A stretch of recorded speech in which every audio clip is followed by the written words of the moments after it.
La Chine et le Japon sont de très proches voisins. Seule une petite mer les sépare. Vous pouvez les imaginer comme deux grandes maisons dans la même rue. Pendant très longtemps, ces deux maisons ont partagé beaucoup de choses. Elles ont partagé des idées, de l'art et même des façons d'écrire. Cette relation est l'une des plus anciennes et des plus importantes au monde. Elle a façonné une grande partie de l'histoire de l'Asie. Parfois, les voisins s'entendent très bien. Ils s'empruntent du sucre et s'entraident. Mais d'autres fois, les voisins se disputent. C'est l'histoire de la Chine et du Japon. C'est une longue histoire d'amitié et de conflits. L'histoire commence il y a très longtemps. Il y a plus de 1000 ans, le Japon regardait la Chine avec un grand respect. La Chine était comme le grand frère sage. Elle avait un empire puissant, un art incroyable et une philosophie avancée. Le Japon voulait apprendre de la Chine. Alors, il a envoyé des étudiants, des moines et des artistes de l'autre côté de la mer. Ils ont ramené beaucoup de choses. Ils ont ramené le bouddhisme, qui est devenu une religion majeure au Japon. Ils ont également ramené le système d'écriture des caractères, connu sous le nom de kanji. Beaucoup de choses que les gens pensent être purement japonaises ont en fait des racines dans la Chine ancienne. Ce fut une période de grand apprentissage et d'échange, un âge d'or de la paix. Mais être voisin n'est pas toujours simple.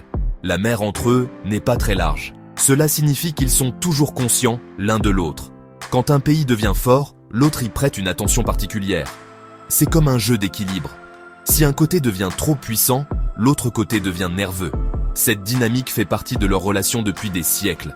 La mer était un pont pour la culture, mais elle pouvait aussi être un chemin pour les armées. L'histoire de leur relation ne se limite pas au partage du thé et des poèmes. Il s'agit aussi de pouvoir, de fierté et de survie, ce qui peut parfois entraîner de très graves problèmes. Aujourd'hui, quand les gens parlent de la Chine et du Japon, ils mentionnent souvent des tensions. On en entend parler aux informations. Parfois, c'est de la politique. Parfois, ce sont de petites îles que les deux pays revendiquent. Ces problèmes ne sont pas apparus de nulle part. Ce sont comme des fantômes du passé. Ils sont le résultat de nombreuses années d'histoire, à la fois bonnes et mauvaises. Pour comprendre pourquoi ces deux grandes nations ont parfois du mal à s'entendre, nous devons revenir en arrière. Nous devons comprendre les vieilles histoires, les souvenirs douloureux et les différentes façons dont ils voient le monde et l'un l'autre. C'est une histoire compliquée mais très importante à connaître. Pendant plusieurs siècles, la relation fut majoritairement pacifique. C'était une voie à sens unique d'apprentissage, le Japon absorbant la culture chinoise. Cependant, cela commença à changer. Au XIIIe siècle, l'empereur mongol de Chine, Kubilai Khan, tenta d'envahir le Japon. Il envoya d'énormes flottes de navires, parmi les plus grandes que le monde ait jamais vues. Les deux fois, ces invasions échouèrent. D'énormes tempêtes, que les Japonais appelèrent kamikazes ou vent divin, détruisirent les flottes mongoles. Ce fut un tournant. Le Japon commença à se considérer comme une nation protégée par les dieux, un pays qui ne pouvait être conquis. Cela créa un sentiment d'identité et de force unique, distincte du continent géant. Au fil des siècles, l'équilibre des pouvoirs se modifia à nouveau. Au XIXe siècle, le Japon changeait très rapidement. Il modernisait son armée, son gouvernement et son industrie, en apprenant des pays occidentaux. La Chine, en revanche, était en difficulté. C'était un immense empire, mais il était lent à changer et était affaibli par les puissances étrangères. Le Japon y vit une opportunité. Il n'était plus l'élève. Maintenant, il voulait être le professeur, ou même le maître. Cette nouvelle ambition conduisit à la première guerre sino-japonaise en 1894. Le Japon remporta une victoire surprenante. C'était un signe clair pour le monde qu'une nouvelle puissance était apparue en Asie. Pour la Chine, ce fut un moment de grande humiliation. Cette guerre changea tout.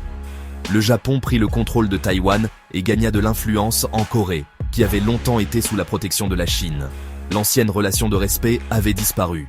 Elle fut remplacée par la rivalité et la suspicion. En Chine, les gens se sentirent trahis. Ils ne voyaient pas le Japon comme une nation asiatique sœur, mais comme une puissance agressive, tout comme les colonialistes européens. Au Japon, un sentiment de supériorité grandit. Beaucoup commencèrent à croire que c'était le destin du Japon de diriger l'Asie. Ce choc de perception créa de profondes blessures. Le frère aîné était maintenant perçu comme faible, et le frère cadet était maintenant perçu comme une brute dangereuse. Ces sentiments ne feraient qu'empirer.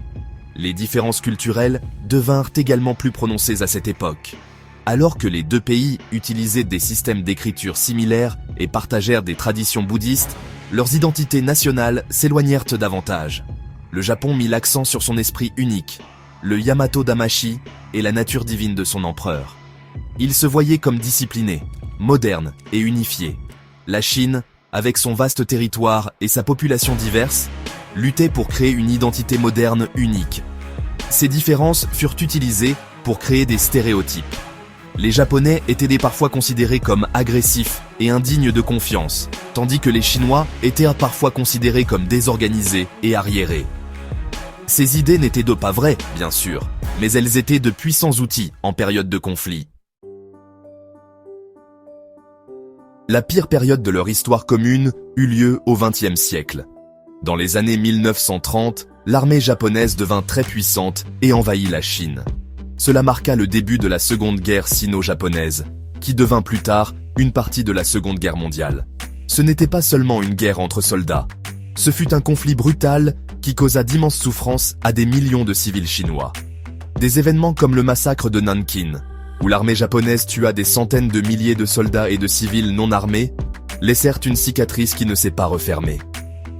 Pour la Chine, cette période est le souvenir d'un traumatisme national. Une période de douleur, de perte et d'humiliation incroyable, enseignée à chaque écolier. Cette histoire est la principale raison de la tension qui existe aujourd'hui. En Chine, la guerre est une partie centrale de l'identité nationale.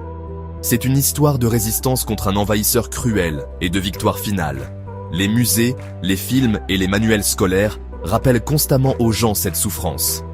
Du point de vue chinois, le Japon ne s'est jamais vraiment assez excusé pour ce qu'il a fait. Ils estiment que certains politiciens japonais essaient d'oublier ou même de nier ces événements terribles. Cela rend très difficile de faire entièrement confiance au Japon. Chaque fois qu'un responsable japonais dit quelque chose qui semble minimiser la guerre, cela rouvre de vieilles blessures et provoque la colère du public en Chine. Du côté japonais, la vision de l'histoire est souvent différente. Si beaucoup de Japonais regrettent la guerre et les souffrances qu'elle a causées, ce n'est pas le centre de leur identité moderne. Après la guerre, le Japon fut reconstruit comme une nation pacifique et démocratique. Leur constitution leur interdit même de déclencher une guerre. Beaucoup de Japonais estiment qu'ils se sont excusés à de nombreuses reprises au fil des ans. Ils pensent que la Chine utilise l'histoire comme un outil politique pour faire pression sur le Japon. Ils se demandent pourquoi les excuses ne sont jamais suffisantes. Cela crée un sentiment de frustration et l'impression d'être injustement critiqués pour les actions de leurs arrière-grands-parents. Ces différentes visions de la même histoire créent un profond malentendu. C'est comme deux personnes qui se disputent à propos de quelque chose qui s'est passé il y a longtemps, mais qui ont toutes deux des souvenirs complètement différents de l'événement. Pour la Chine, c'est une plaie ouverte. Pour le Japon, c'est un chapitre clos qu'on les encourage à dépasser. C'est pourquoi les problèmes politiques peuvent devenir si émotionnels.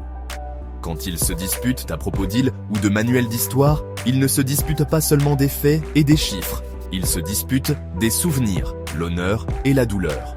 Tant qu'ils ne pourront pas s'entendre sur ce passé difficile, bâtir une véritable confiance restera toujours un défi. Malgré le lourd poids de l'histoire, il est faux de penser que la Chine et le Japon ne sont que des ennemis. Dans la vie quotidienne, les choses sont beaucoup plus complexes et souvent plus positives. Le lien économique entre eux est énorme. Le Japon et la Chine sont des partenaires commerciaux majeurs.